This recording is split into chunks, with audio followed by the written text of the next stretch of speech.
Hello, this is Matthew Robert Payne. This is my book, His Redeeming Love, and this is chapter 24, called Going Back to Church. I had to move out of the accommodation that I was living in when I first started College of Tourism course, the chef certificate, and for some reason I had to move out of the accommodation. I looked in the paper for new accommodation and decided that it was time that I live with a Christian, and so I looked up for a Christian share accommodation in the paper where people advertise when they want a roommate, and I looked in there and I found a Christian advertising in a southern suburb in Slacks Creek, a southern suburb of Brisbane. So I came across that advertisement, rang the person up, and made an appointment with him. Let's call the roommate Phil. Phil went to a Pentecostal church on a Sunday, and I went along to church with him. I'd never been to a Pentecostal church before. As a youth, I'd been raised as a Baptist, and I'd only been into Baptist churches before, and I'd been to a Brethren church, but besides those two churches I'd never experienced a Pentecostal church before. When I walked into the church, I was shocked. Not only was I shocked outside with the number of cars, but when I walked into the actual building and saw the band playing, I was shocked by the amount of people that were in the church. There must have been over 200 people standing up and singing songs in the church. The music that was getting played by a professional rock band. I had never seen anything like this. There were 3 electric guitars and a drummer that was pretty loud, drumming on his drums, and it was an amazing amount of music coming from the front stage and the speakers. I'd been to rock concerts before and been to see bands in clubs and at the entertainment centre in Sydney, and I knew what entertainment was, and it was certainly entertainment what was getting played at this church, and I was really surprised at the amount of people. I'd only ever seen a church with about 80 people in, not 200, so the church was really popular in my opinion, and the music was good. The people in the church, a lot of them had their hands raised, and I'd seen that on TV, on reports about churches, but I'd never seen it in person before. Never in a Baptist church had I seen, well, rarely had I seen anyone with their hands in the air, and people were singing loudly, and they seemed to all be enjoying themselves. I'd never seen anything like the church before, and it seemed like it was an exciting place to be. Soon I was being introduced to the pastor and to other people in the church. I remember the people in the church were friendly and made me feel welcome. I personally think it's so important for people in a church to make strangers feel welcome. I remember these days at church myself, I always single out people that are new to the church and make sure I introduce myself to them and make them feel welcome and feel like they know someone at church. The same was true when I visited this church.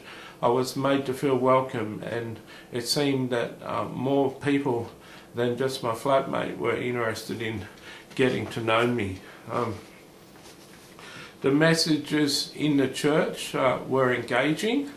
The pastors used to bring a folder, a plastic folder, and inside the folder was their sermon, like either fully written out or their sermon notes. And I remember each of the pastors all used to come to the podium, used to come to the pulpit with a plastic folder, and I remember the messages were contemporary and engaging and very interesting, and I was excited that it wasn't just dry doctrine that was getting taught in the church with a boring voice, but the pastors were excited about what they were preaching. They had a voice that was exciting to listen to, and the subject matter was interesting.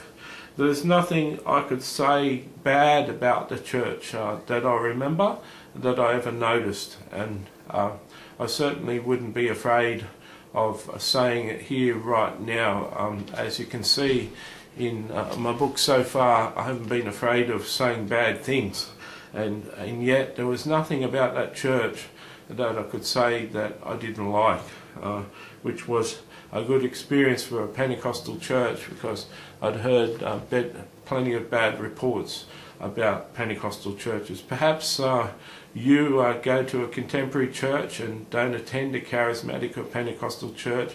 Well, take it from me that it was very exciting and it was very enjoyable to go, and maybe you need to open yourself up a little bit and not listen to what other people say. Within a few months of being there, I was invited to go to a men's camp. About 20 to 25 men went along for a weekend, and we had a guest speaker from an Assembly of God's church that he was the head pastor of an Assembly of God church, and I heard on the weekend that he had a church of about 400 people, which was double the size of our church. And a good friend of mine says that I'm always into numbers, and so you may hear through this book me quoting numbers, but 400 was impressive to me, because it was 4 times any Baptist church I'd ever been to, and I didn't believe you could get churches that big with so many people, and I was quite impressed that it was double the size of the church I was going to. So I paid attention to the senior pastor, because I believed that what he had to say would have been relevant if he was running a church that big. The pastor at the end of the weekend said that he was going to pray for each of us and that he was going to prophesy. He explained what the gift of prophecy was, that prophecy is simply God speaking a personal message to you through another person, and perhaps you're reading this book and you don't know what prophecy is. It's simply God using a person to say a personal message to another person. And so he said when he prays that he'll say, "Thus saith the Lord," and when he says, "Thus saith the Lord," it'll be God speaking through him to you. And he went along the line praying for people and prophesying for people, and when he came to me, he prayed for a little while, and then he said, "Thus saith the Lord." And he said to me that at the moment you're in a very dark place. It seems that you're in a dark tunnel and you can't see any light at the end of the tunnel. In fact, you've even given up thinking that there is light at the end of the tunnel. But I can promise you there is light at the end of the tunnel, and one day you're going to see that light and walk in that light. Then God is going to use His gifts and heal you, and heal your emotions and heal you spiritually, and then He's going to raise you up into ministry. And when He raises you up into ministry, just as Billy Graham's name is known throughout the nations, so shall your name be. And that was a tremendous prophecy. He seemed to know all about my situation, which was amazing because I hadn't talked to him, and he seemed to know that I was suffering from the breakup of seeing my son, and I was in this really dark tunnel, and I didn't think there was any light at the end of the tunnel. I wasn't too happy, even though I was going to TAFE, and I had some sort of purpose in my life. I was still struggling. I was in a very dark place, and it really personally affected me. Certainly one of my heroes of the faith was Billy Graham, and 20 years ago he was a famous evangelist that was one of the biggest in the world, and he said that at one stage my name would be as great as Billy Graham's. And if you're reading this, I'm not that person yet, and I'm not as great as Billy Graham yet, but I believe that half, 2/3 of the prophecy has come true. I've gone through a lot of healing, and God's starting to move me in ministry, and he just needs to open a few doors and me step through them, and I'll grow from strength to strength. And so I do still believe in the prophecy, and one word of caution is that if you give a prophecy that big, it would be good to sit the person down and talk them through it and say that a prophecy like this has to be put on the shelf, and you've got to put it away in a good place in your heart, but don't base your whole life on it, because something like this can lead you astray and make you think you're bigger than you are. And but he never did that to me, and it's taken a lot of processing for me to get to this stage.